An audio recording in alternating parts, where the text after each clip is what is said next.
RAB ১৩-এর অভিযানে ৩৪৪ বোতল scarf ও ৩.৫ KG গাঁজাসহ ৩ মাদক ব্যবসায়ী গ্রেফতার। আরিফুল ইসলাম, বিশেষ প্রতিনিধি।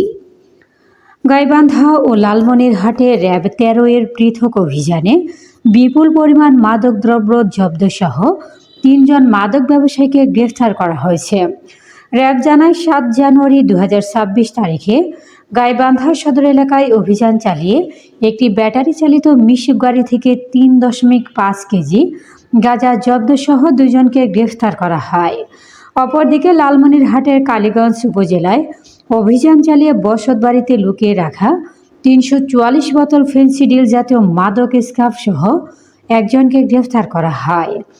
গ্রেফতারকৃতদের বিরুদ্ধে মাদকদ্রব্য নিয়ন্ত্রণ আইন ২০১৮ অনুযায়ী মামলা দায়ের করে জব্দকৃত আলামত সহ সংশ্লিষ্ট থানায় হস্তান্তর করা হয়েছে। মাদকের বিরুদ্ধে র্যাব ১৩-এর অভিযান অব্যাহত থাকবে।